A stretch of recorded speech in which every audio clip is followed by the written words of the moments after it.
What's going on, family? Shabbat Shalom to you. I pray y'all are having a wonderful, blessed morning as we off top. Give the Most High all the honor, the glory, and definitely all praise and worship. Thank you, Holy Spirit. Thank you, Yahushua, the one who hung, bled, and died for us. Listen, if you've been following along with these last few videos I've been doing and the live chat, as we've been talking about the so-called government shutdown and how most churches been shut down, then you kind of understand where I'm going in this video. Now, you see my title.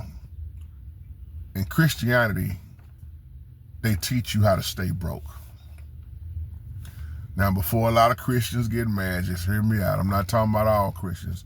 Just like I talked about in the book of James, James was also talking to wealthy Christians who had a lot. But when you look at the ones that had a lot, they didn't want to help the poor. They didn't want to help the needy. They didn't want to do pre-religion, if you've been catching these videos. Now, the reason why I'm saying this, because I was brought up in Christianity. And most of the preachers, especially the ones that come out of seminary school, if you catch the pattern, they all teach the same way. Now, I'm going to be all the way real with you, like I've been saying for years. Christianity will teach you how to be broke. But if you get under a Hebrew teaching, Hebrews teach how to live off the land, okay? Not only you just surviving, but living and surviving. How to store up. Israelites, we're gonna teach first fruit offerings. Something you never hardly hear about in churches. And that's why it's so confusing when people come into the faith, or you see people leaving Christianity, going over here. I want to be a Muslim now. I want to be a Jehovah's Witness. Oh, I'm gonna go be an Israelite now. You see people switching and switching because they're trying to find themselves. Well, when it comes to us, Deuteronomy 28 is clear on where we are in the Bible and who we are and what we are as being chosen. And I remember coming up in the Baptist church, especially, the hooping and hollering preacher, always talking about tithes. Never first fruit offerings. They will teach you it's all about tithing. They go to Malachi. Like I say, growing up, I didn't hear hardly any teachings on first fruit, and I didn't hear no teachings on stewardship. I'm going to say this again. It's amazing how many of you preachers out there are always teaching tithing, but you never teach first fruit and you never teach stewardship. You never teach people how to store for themselves. But it's all about giving.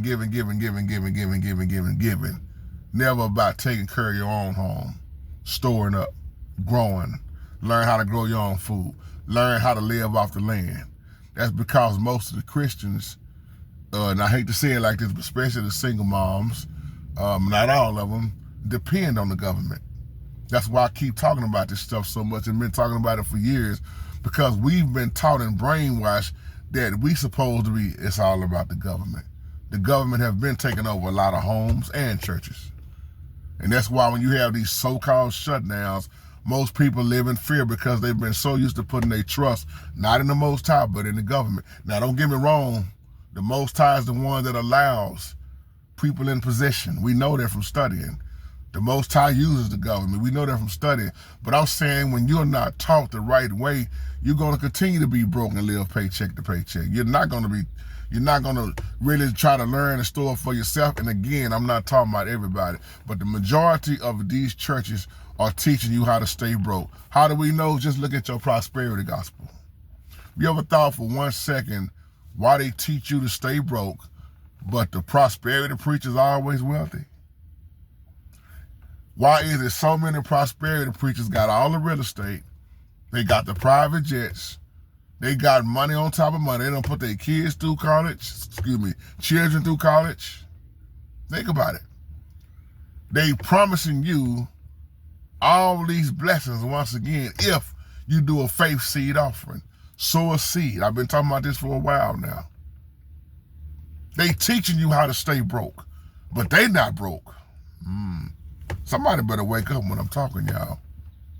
They teach you how to stay broke, but when you look at their lifestyle, they got their rewards already. Oh, woe unto you pastors who scatter my sheep. Instead of teaching first fruit, instead of teaching stewardship, they using seducing spirits. They using doctrines of devils. They using philosophy.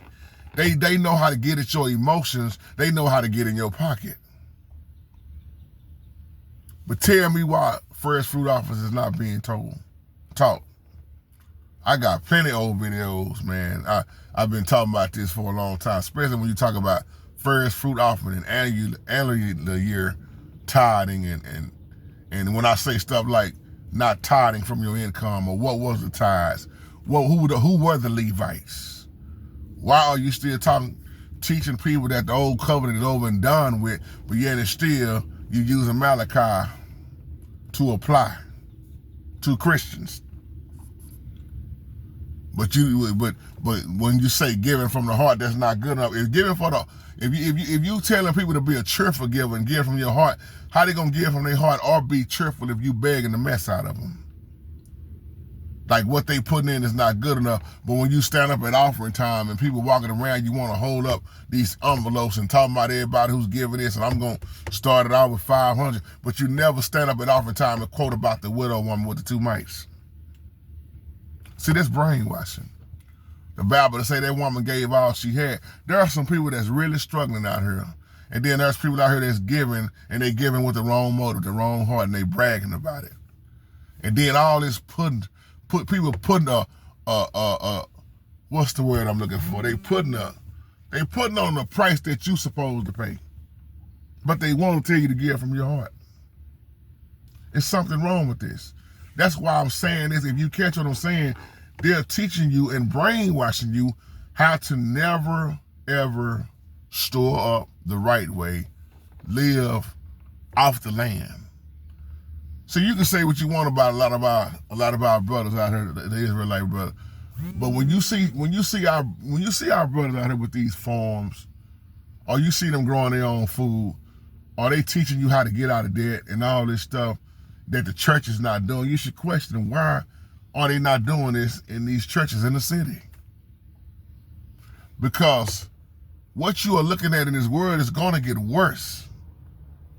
But every time you turn around, it's a prosperity preacher, or you got all this other stuff being taught, but not stewardship. When the Bible teaches us to be like the lender and not the borrower. See, it's clear, it's right in our face in the word, but if you're not studying to show yourself approved unto the Most High, you miss it.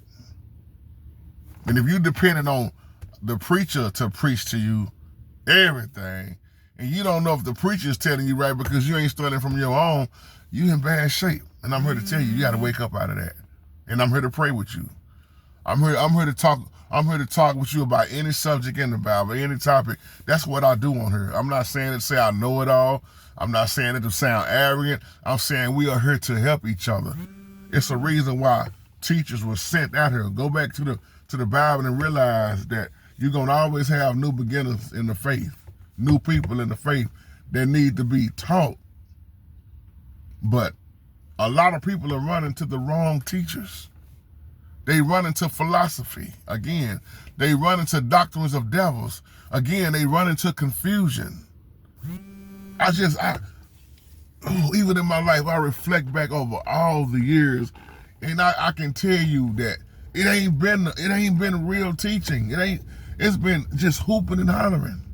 So like I tell you all the time, it is so refreshing when I can see brothers out here who are teaching sound doctrine, who are not just, hey man, if they ain't paying me. I know quite a few brothers that they not gonna charge you for the gospel.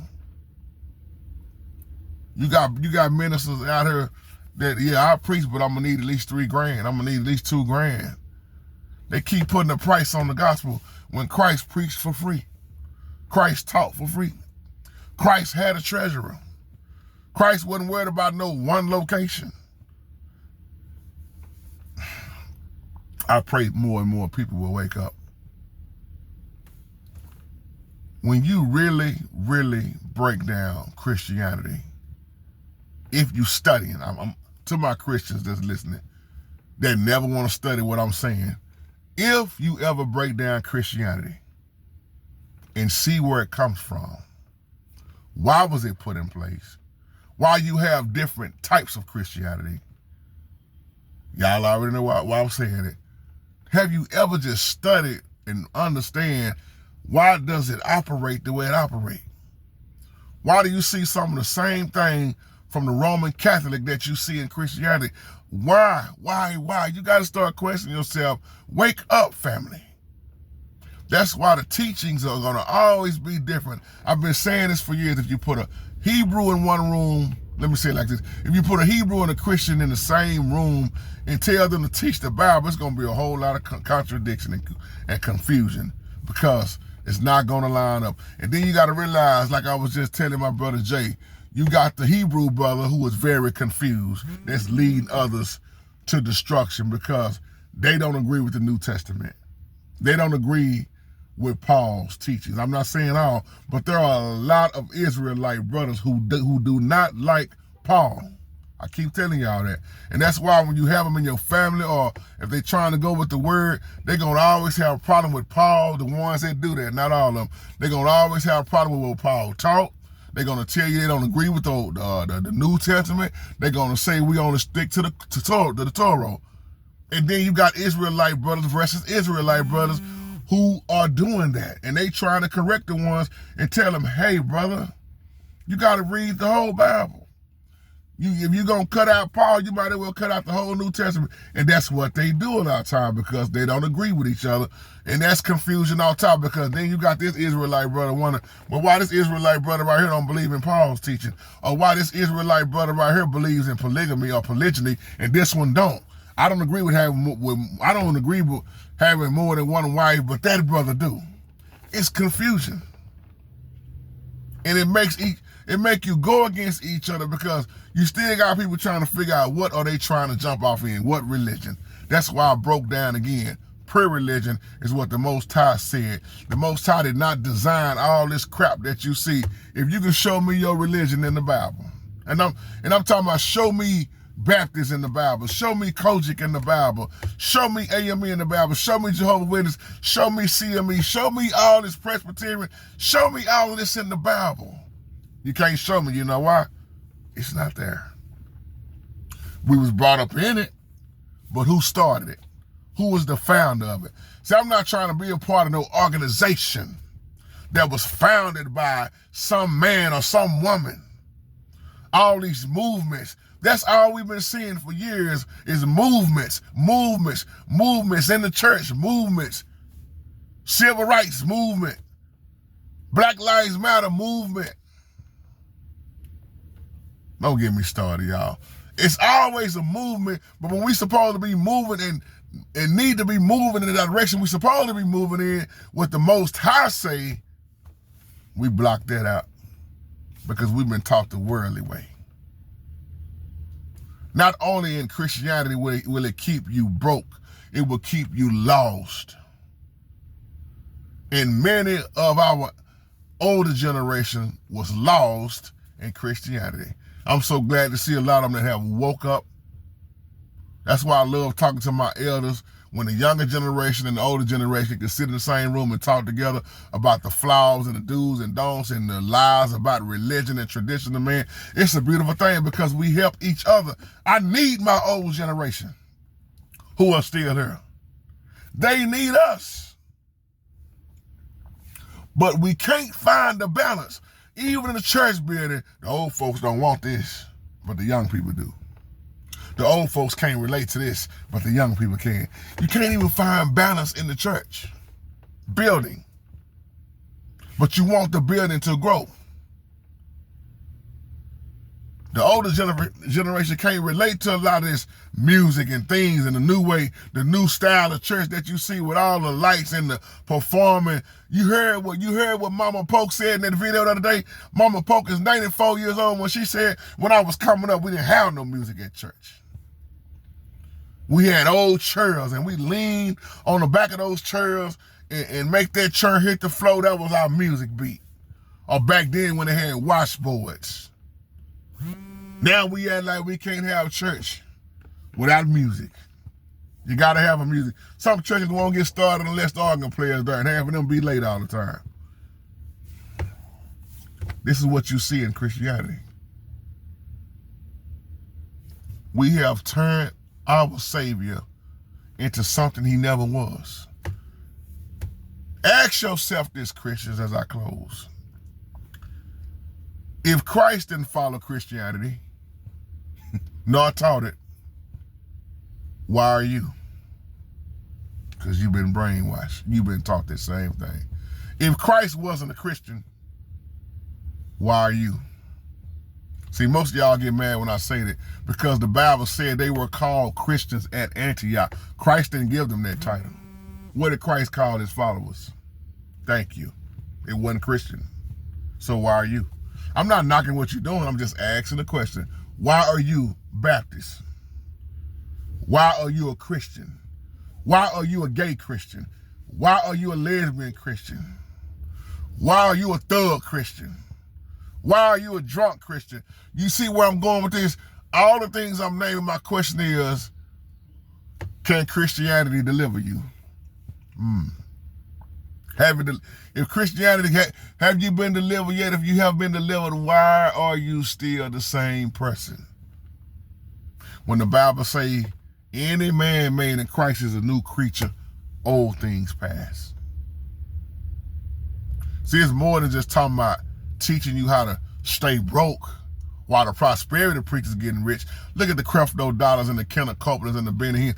Look at how much money they have made over the years, and you ain't even paid your house off yet. Look at all the money they have made through the years. They got a private jet, and half folks I know can't even hardly get a vehicle. I'm talking about years and years of buku loads of money that's been taken up. And they done took care of their whole family, but yet it's still, you done gave all your money. And then look at the ones that have died. All them older folks who passed away, they're tired and heavy to the church.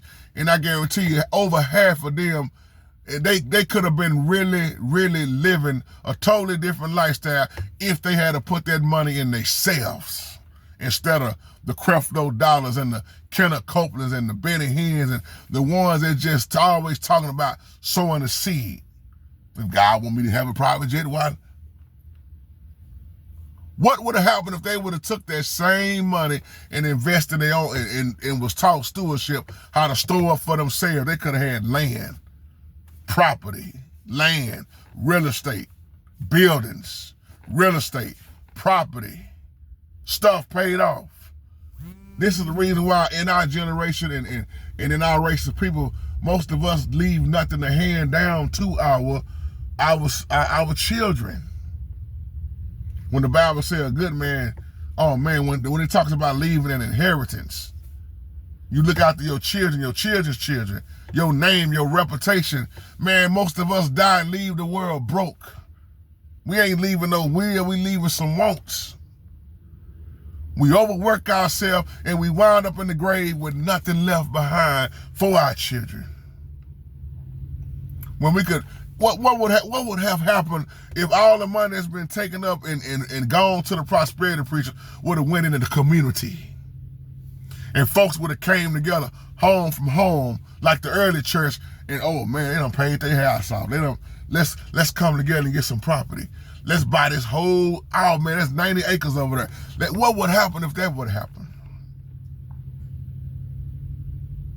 Do you think you would really be sitting up here talking about a government shutdown once again when you wouldn't even need the government? I know I said more than teaching Christians how to be broke. That's why it's people I know that don't go to church. And I mean this out of love. They study the Bible on their own and they don't go to church because they got tired of being brainwashed by the lost preacher. Have you ever thought about this? Most preachers that they do not teach stewardship. Have you ever looked at how their church building look? Raggedy as hell. You wouldn't even do your own home the way you do a lot of these churches that look like trap houses. Come on, y'all know I'm telling the truth. You've been taking up all this money for years and years and years and years, But then look at the church building. And everybody I know got a building fund. And I'm not talking about all church buildings, but you know where you are. Y'all know who I'm talking to and talking about. It's a whole lot of churches on one street that, and a lot of them, they're like crack houses. There is no way a so-called church building should look that dang raggedy, like a trap house, like you just gonna sell dope in there. It's a hot spot, but your home look good. But you in the pulpit talking about let's always give God our best. Something wrong with that, because most preachers don't even understand stewardship. Most preachers don't understand first fruit offering. Most preachers don't understand what the tithe was for, the storehouse, what really went down with the Levites, and why were they sacrificing all kind of messed up, sick animals. Why did the Bible say, well, a man robbed God? You got preachers that quote Malachi but won't teach Malachi. They won't teach Malachi. And half of the people don't even study. They don't even understand what's going on because they ain't never read Malachi for themselves. They just depending on the preacher.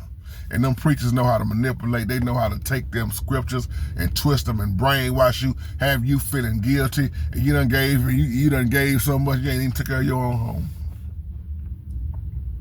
You got a building fund, but the church restrooms ain't never got fixed. You got a building fund, or you trying to raise money to help folks overseas. You trying to help with this and help with that, and you ain't even helped your own church get fixed. What's wrong with this picture, y'all? I'm sitting right here right now in the Walmart parking lot. I'm about to get ready to go home. Just picked up a few things here. And every time I come to Walmart, I think about how many churches, most preachers don't even know Walmart give you them loans. They don't even get it. And the reason why most of these churches are going to continue to have a building fund, they don't understand how the community operates.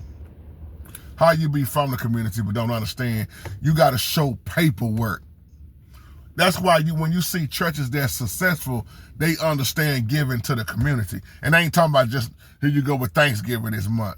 Let's go get some turkeys and Christmas next month. I'm talking about preachers who understand truly the community. Understand paperwork. Understand how it operates. Why you want people to bless you and give you loans here and loans there, but you can't show nothing on paper when it comes to the community. I'm not talking about all churches. You don't have nothing going for the children. Free haircuts, this and that.